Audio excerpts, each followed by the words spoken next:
Seigneur soit avec vous. Et avec votre esprit. Évangile de Jésus-Christ selon saint Matthieu. Gloire à toi, Seigneur.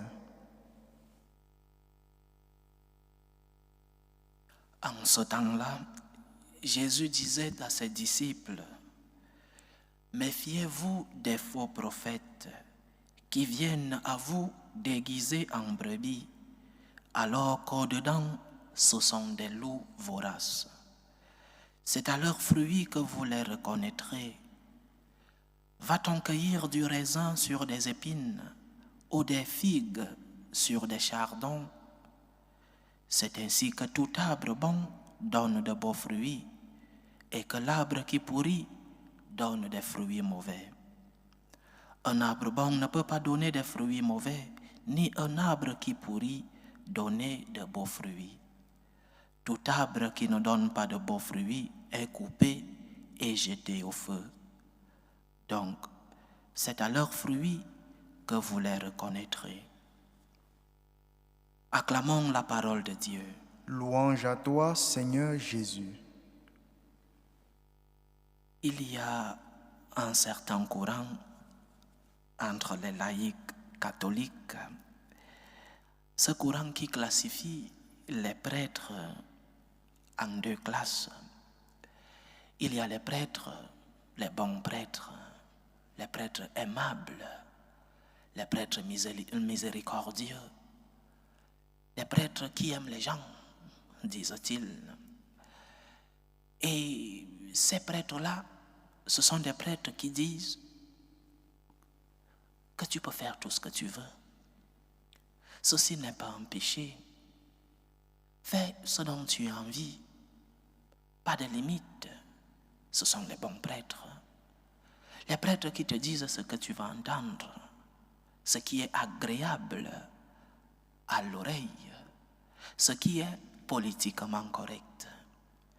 Mais il y a d'autres prêtres selon cette même classification qui sont les prêtres mauvais, les prêtres intransigeants, les prêtres qui te disent que ce que tu as fait n'est pas bien, que oui, Dieu est miséricordieux, mais que tu devrais d'abord accepter ta faute, ton péché, et demander pardon pour que la miséricorde de Dieu agisse. Ces prêtres-là sont des prêtres mauvais, sont des prêtres intransigeants, des prêtres qui n'aiment pas les gens. Et cette classification entre les bons et les mauvais prêtres est populaire dans les milieux laïcs. Ce prêtre est mauvais parce qu'il me dit, il me montre que ce que j'ai fait est mauvais. Il est mauvais, il n'aime pas les gens. Pourquoi ne me dit-il pas que je dois faire tout ce que je veux? Je prends cette classification pour montrer que ce que les laïcs disent aujourd'hui, certains laïcs, je précise bien, certains laïcs, ce que ces laïcs disent n'est pas nouveau. Parce que même avant le Christ, il y avait des bons et des faux prophètes. Qui sont les faux prophètes? Qui sont ceux dont l'Évangile dit aujourd'hui qu'ils viennent déguisés en brebis? À l'époque avant le Christ, dans l'Ancien Testament, les faux prophètes étaient ceux, on les appellerait aujourd'hui les politiquement corrects. Les faux prophètes disaient ce que l'ordre gouvernant voulait entendre.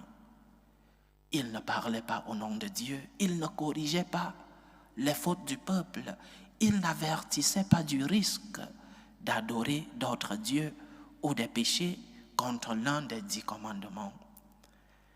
Ils ne faisaient pas cela parce qu'ils ne voulaient pas être impopulaires, ils ne voulaient pas être persécutés. Ils étaient applaudis par tous, politiquement corrects. Et encore aujourd'hui, il y a des faux prophètes. Malgré cette classification, il y a des faux prophètes et nous devons nous en méfier. Méfie-toi de ceux qui te disent ce que tu vas entendre. Peut-être pour un moment, ce que cette personne te dira sera agréable à ton oreille. Mais où cela te mène-t-il? Est-ce que cela t'aide à t'améliorer, à améliorer ton comportement? Si tu es tombé dans un vice, dans un péché, et que quelqu'un te dise, il ne se passe rien, tout va bien, Dieu est miséricordieux, il va te pardonner, continue sur ton chemin, celui-là t'aime. C'est celui-là que tu appelles bon prêtre. C'est celui-là que tu appelles le prêtre qui aime les gens. Il ne t'aime pas. C'est comme si quelqu'un qui est à une étape de cancer, qui vient de commencer, va à l'hôpital. Et le médecin lui dit, tu vois, tu es à un début de cancer. Arrête de fumer. Tu lui diras, c'est parce qu'il ne t'aime pas. Ce sera difficile pour toi d'arrêter de fumer, oui. Mais ce qu'il te dit sera bien pour ta santé. Et c'est aussi cela dans notre vie spirituelle et morale, chers frères et sœurs. Celui qui te dit ce que tu aimerais entendre, celui qui te dit que tu peux faire tout ce que tu veux, sans limite, sexe, drogue, rock'n'roll, fais tout ce que tu veux, celui-là ne t'aime pas, c'est un faux prophète. Et les faux prophètes peuvent être des prêtres, mais aussi des personnes autour de nous. Un ami qui te dit, allons-y, ce n'est pas pour autant. Un prêtre qui te dit, bon, ce n'est pas si péché que ça, ce n'est pas si grave, continue sur ce chemin. C'est un faux prophète. Et le Seigneur nous avertit aujourd'hui, méfiez-vous des faux prophètes qui viennent à vous déguiser en brebis. Parce que ce qu'il te dit semble agréable à l'oreille, mais à la fin, cela ne t'aide pas à être meilleur, cela ne t'aide pas à changer, cela ne t'aide pas à la conversion. Donc, acceptons donc ceux qui nous disent ce que nous n'aimerons pas entendre, ce qui nous fait mal, parce que la vérité vient toujours changer quelque chose dans nos comportements. Parce que la lumière de la vérité est difficile à écouter et est difficile à mettre en pratique. Mais la vérité te rend libre, la vérité te sauvera. Éloigne-toi des faux prophètes, éloigne-toi de celui qui te dit que ce que tu es en train de faire, alors que tu as la lumière de la conscience, que ce que tu es en train de faire, c'est bien, que tu peux continuer.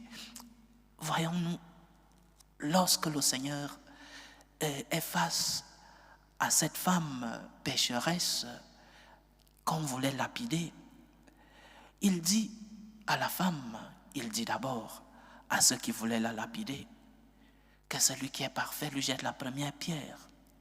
Mais à la femme, il ne lui dit pas, continue dans ton péché. Ce que tu fais est bien, ce n'est pas si grave que ça. Le Seigneur lui dit, va, mais arrête de pécher. C'est cela la vraie miséricorde. Pas la miséricorde comme nous vivons aujourd'hui, où Dieu est si bon, il est si bon, qu'il ferme les yeux sur ton péché. Non, Dieu est bon, Dieu est miséricordieux, mais la miséricorde du Seigneur agit en nous.